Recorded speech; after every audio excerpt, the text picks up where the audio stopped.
It's midnight and you're tuned into Nightline with me, Muhammed, Ahmad, Hamdan. The top stories. PM demands Muhyiddin apologise with 200 million ringgit compensation. And government to review existing laws to deal with 3R issues.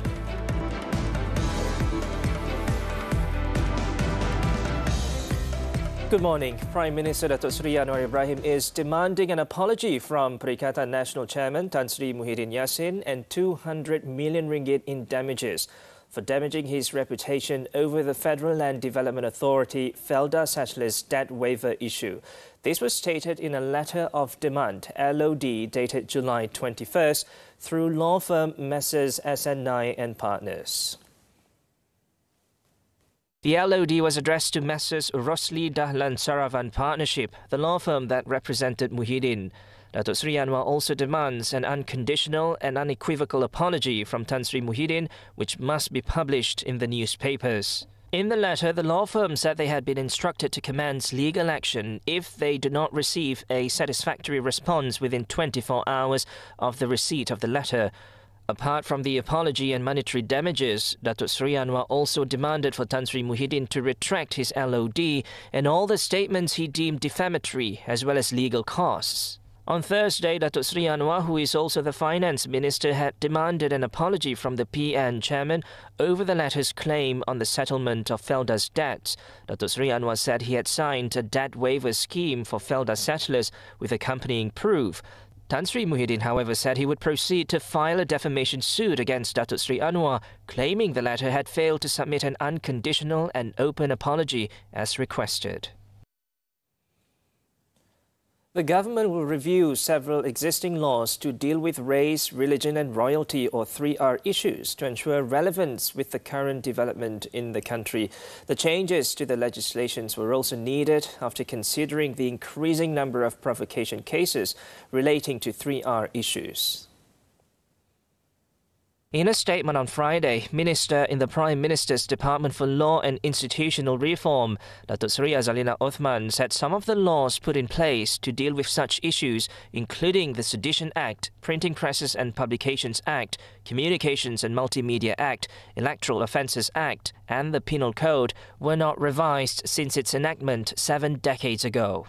She added that the engagement session with the focus group discussion and 3R legal dialogue on the provocation issue had also been conducted, and the outcome would be presented to the Cabinet. Datuk Seri Azalina also stated that the government session was held to examine the effectiveness of existing laws as well as the latest challenges faced by enforcement agencies.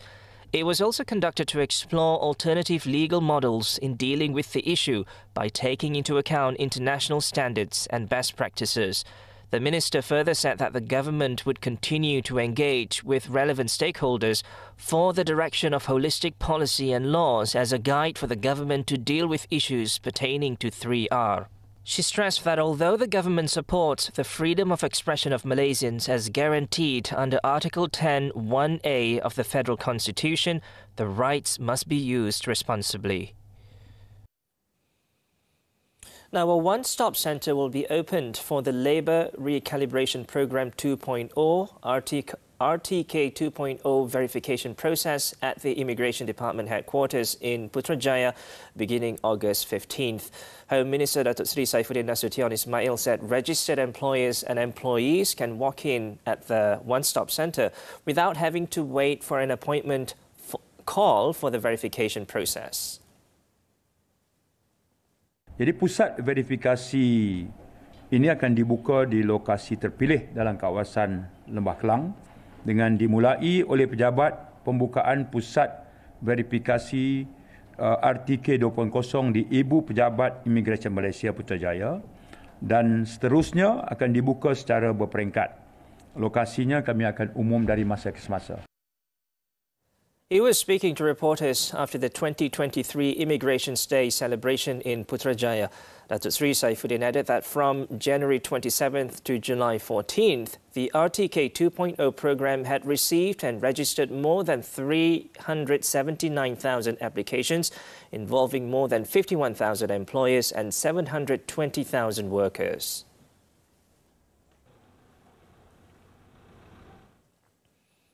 At the same media conference, Datuk Sri Saifuddin stressed that he has yet to receive any letter of demand, LOD, from Kedah Chief Minister Datuk Sri Muhammad Sanusi Matno. The Home Minister said he could be approached easily and there was no need to see him at odd hours. Tak ada tema apa-apa. Tak ada. Dia kat Kedah, saya kat sini. Saya bezanya, saya boleh dihubungi bila-bila masa dan saya tak elak panggilan. Itu je beza dia. Itu je beza. Ya.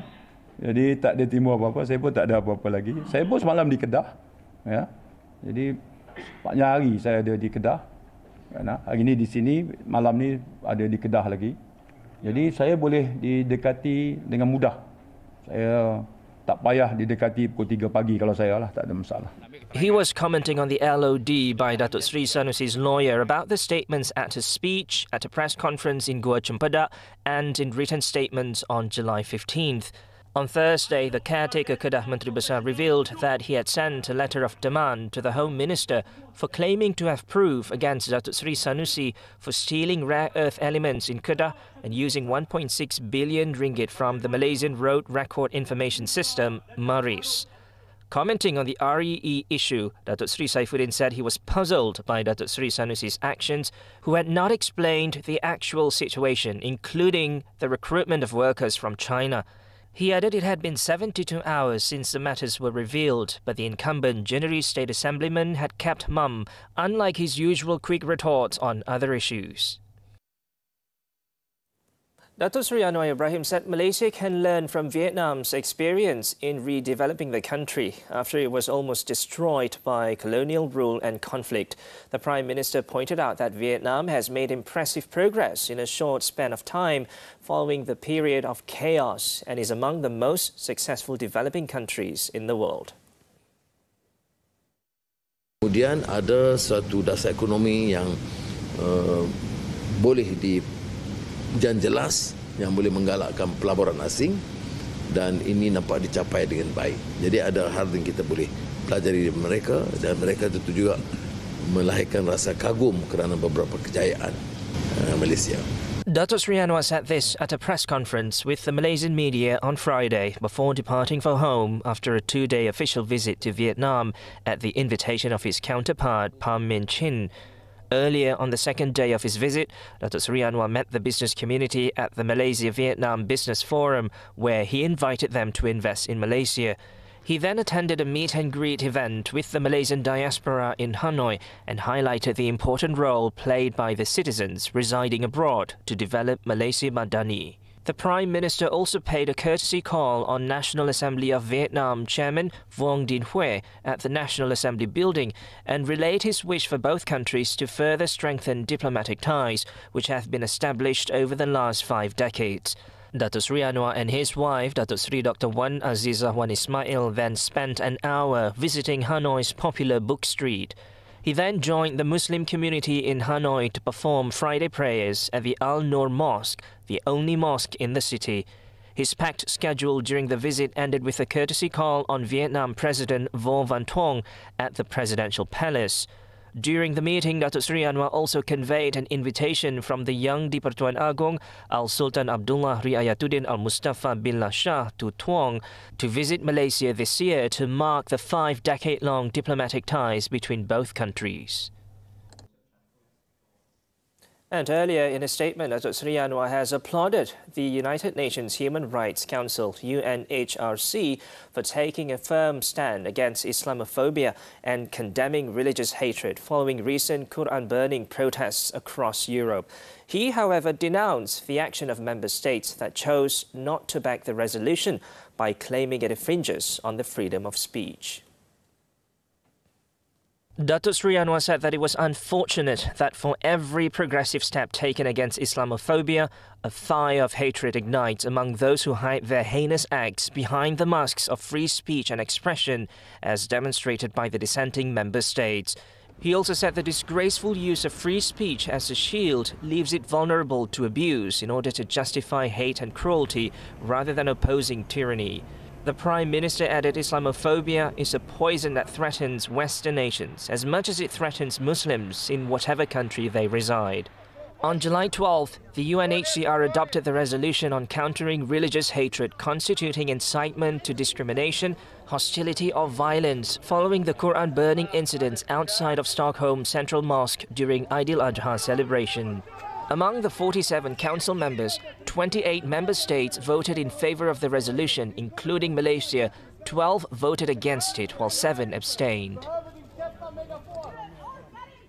Defence Minister Datuk Seri Muhammad Hassan is among the top Barisan Nasional leaders who will be contesting in the coming 6 state elections on August 12th. The UMNO Deputy President will defend his Rantau state seat in Negeri Sembilan. Aside from him, Kedah BN Chief Datuk Seri Mazhir Khalid, who is also a former Kedah Menteri Besar, will contest for the Pedu seat, while 2 former Terengganu Menteri Besar, Datuk Seri Ahmad Said and Datuk Seri Ahmad Razif Abdul Rahman, will be contesting in Kijal and Seberang Takir respectively. BN Chairman Datuk Seri Ahmad Zahid Hamidi said the coalition will field 108 candidates from UMNO after fellow component parties MIC and MCA have decided to sit out the polls. He added 63% of the candidates are new faces, while 18% are incumbents and the rest are those who have contested before. A total of 12 candidates will be fielded in Selangor, 17 in Negeri Sembilan, 27 in Terengganu, 31 in Kelantan, 15 in Kedah and 6 in Pulau Pinang. The announcement on the candidates was made at the World Trade Center in Kuala Lumpur on Friday night.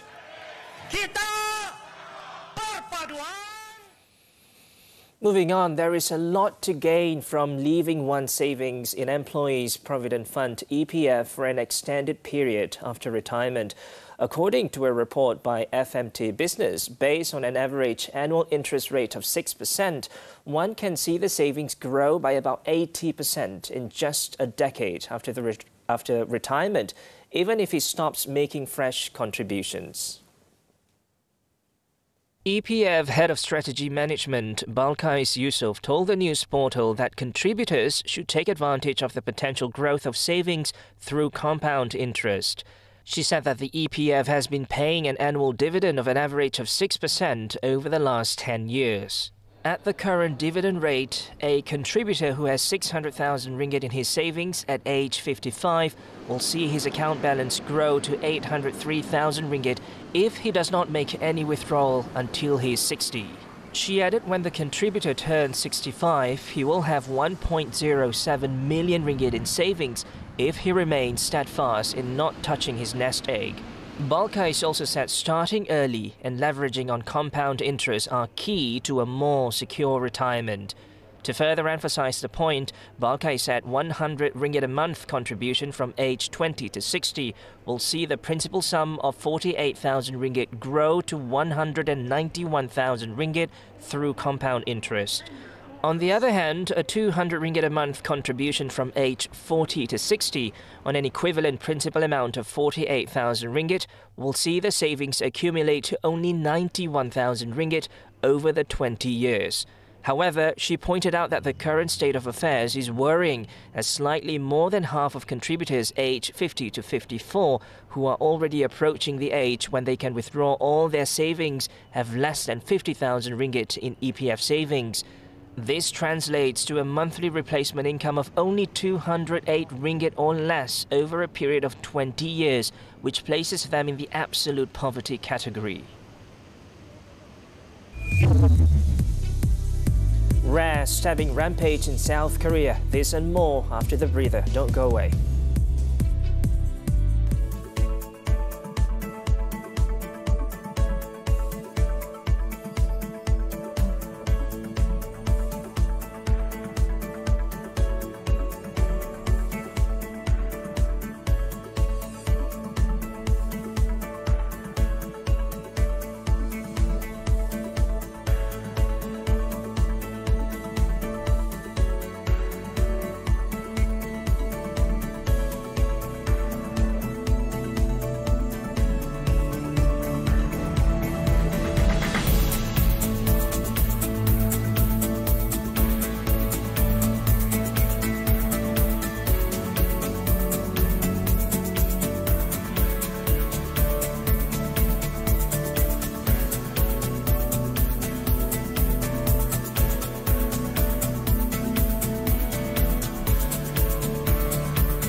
South Korea, one person was killed and 3 others wounded when a man went on a stabbing rampage near a subway station in the capital on Friday. It was reported that the man wielded a weapon near exit 4 of the subway station around 2 p.m. local time, killing a man in his 20s before running off and attacking more people. The 3 wounded victims were sent to a hospital for treatment, with one of them reportedly in a life-threatening condition. Shortly after, police apprehended a man in his 30s at the scene as a suspect, and an investigation is underway to determine the motive of the crime and the relations between the suspect and the victims. South Korea is typically an extremely safe country with a murder rate of just 1.3 per 100,000 people in 2021.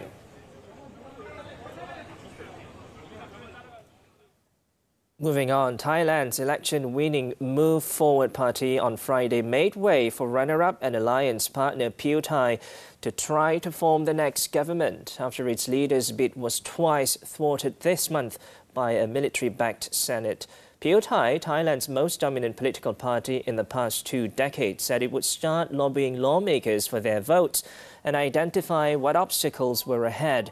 It is reported that the alliance has its own bitter history with the military, which overthrew 2 of its governments, leading to criminal charges that forced 2 prime ministers into self-imposed exile. Meanwhile, Pheu Thai will name its candidate for prime minister next Tuesday, 2 days ahead of a parliamentary vote on the premiership. Move Forward and Pheu Thai have a total of 292 seats in the 500-member lower house, but the alliance will need more than half of the combined chambers, including an upper house Senate appointed by the military, to win the election.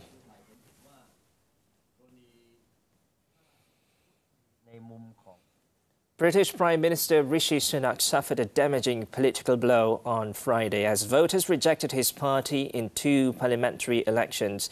The Conservatives lost to the resurgent Labour Party in Selby and Ainsty, a region in the north of England where the Sunak's party had enjoyed a commanding majority. A second seat, Somerton and Frome, was won by the Liberal Democrats, a centrist party. The Conservatives just managed to hold on to a third seat, Uxbridge and South Ruislip, the constituency held by former Prime Minister Boris Johnson until his resignation from Parliament last month, although Labour significantly grew its share of the vote. Following the victory, Sunak insisted that it showed the next general election is not a foregone conclusion. However, the overall results suggest Sunak's government is on course for an electoral defeat at the next general election, which is expected next year.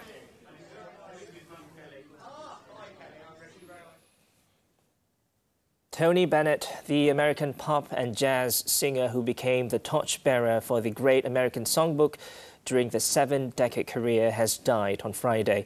He was 96. Bennett was best known for his 1962 signature song, I Left My Heart in San Francisco, as well as staging an astonishing career comeback during the 80s and 90s that delivered him sustained popularity into old age.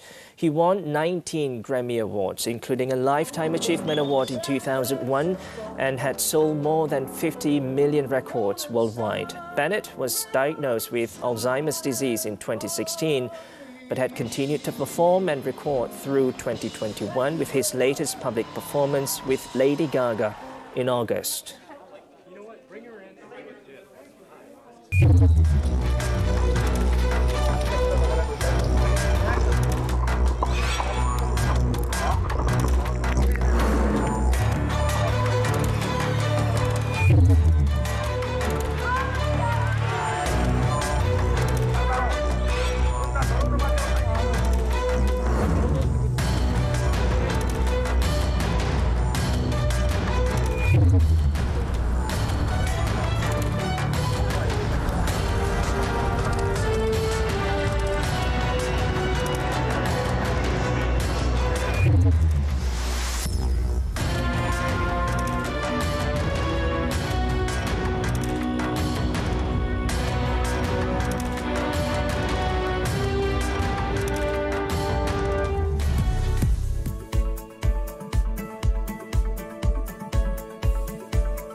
Open, Malaysia's challenge ended at the quarter-final stage after the country's last two representatives were shown the exit on Friday. Men's singles shuttler Ng Ziyong fought hard against the 2021 world champion Loh Kian Yew, but it was not enough to stop the Singaporean. Ziyong, ranked 23rd in the world, went down 20-22, 19-21 to the world number 8 in 45 minutes. Also sent packing for home were the national men's doubles of Nur Izzuddin Rumsani, Goh Zifei. The duo were tamed by world number 1 Fajar Alfian Muhammad Rian Ardianto of Indonesia. The 2019 and 2022 World Championships bronze medalists Fajar and Rian claimed a 21-9, 23-21 victory against the Malaysian pair to advance to the last four. And turning to football, the 2023 Super League, only one match took place on Friday night. Kuching FC had to be satisfied with a share of points after they were held to a 2-2 draw by Kelantan FC. Kelantan took the lead 4 minutes into the game through Muhammad Hafizan Ghazali before Liberian Abu Kamara turned things around for Kuching City with 2 goals in the 58th and the 68th minutes respectively. The Red Warriors salvaged a point 11 minutes from time thanks to Nathanael Sirin Goringo's strike.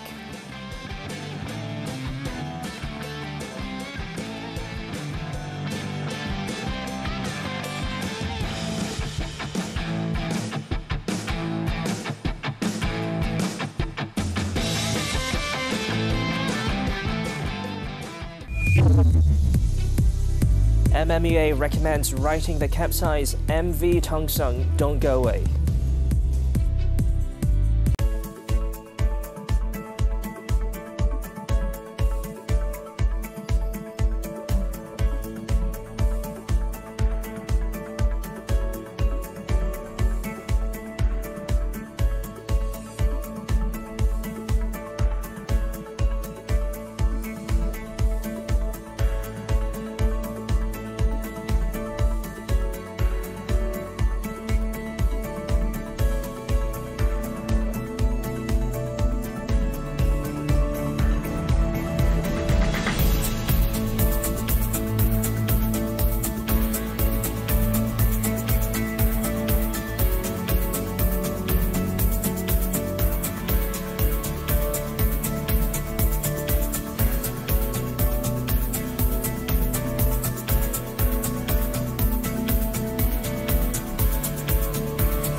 Tasik Gelogo MP Datuk Wan Saiful Wanjan has failed to strike out the corruption charges linked to the Jana Wibawa initiative.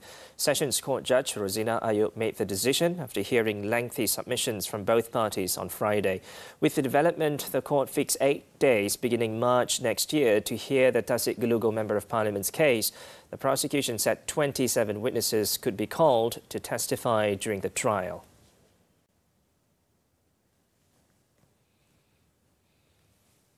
Two objects found attached under the car belonging to lawyer and activist Siti Kasim are suspected to be an improvised explosive device IED. Brickfields District Police Chief Assistant Commissioner Amihizam Abdul Shukur said the objects were safely extracted from the vehicle and had been taken to the forensics unit for further analysis. Jadi saya ingin mengesahkan bahawa dua botol plastik tersebut disyaki bahan letupan jenis IED. Walau bagaimanapun, siasatan lanjut akan dilaksanakan oleh pihak polis untuk pengesahan. Ami Hizam told reporters at the scene that police had received a call from the lawyer at 12:58 p.m. informing that there was a bomb-like object attached to the car's rear suspension. The area was immediately cordoned off for about 3 hours while personnel from the bomb disposal unit and firefighters carried out explosive tests. The bottles were first spotted by a mechanic at a service centre in Bangsa when the car was sent for maintenance. So far, authorities have not recorded any statement from Siti Kasim, and she had verbally informed the police that she has not received any form of threat. Further investigation on the matter is currently underway. And lastly, the Malaysian Maritime Enforcement Agency, MMEA, said the process of righting the vessel is the best option to locate all the missing crew members in the capsize of the ship MV Tong Sung, about 4 nautical miles northwest of Pulau Burong, near Sebuya waters on Wednesday. Sarawak Maritime Director First Admiral Maritime Zin Azman Mat Yunus said that since the rescue operation is high risk, the shipping company needs to appoint a contractor capable of carrying out the flotation process of the vessel, which has keeled over. Proses untuk melakukan pengampungan ini memerlukan tempoh yang agak lama ya. Sebab proses dia untuk mendapatkan kapal, kren dan juga tenaga penyelam yang pakar mahir untuk melakukan kerja-kerja penyelaman dan juga membuat persediaan untuk melakukan pengampungan.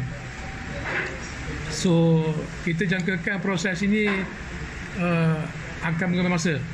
Namun, kejayaannya pasti dapat membantu agensi penyelamat ya untuk mengesan mangsa-mangsa tersebut. Zain Azman said the salvage op must be done in an orderly and professional manner, and the flotation works will be stopped if the weather is bad for safety purposes. He also said that based on initial assessment, foul weather and high waves on the night of the incident saw the ship keeling over quickly, rendering the crew unable to take any action to seek help. He added that MMEA had also increased the manpower and patrol area with the involvement of 97 people, consisting of officers and personnel from various agencies.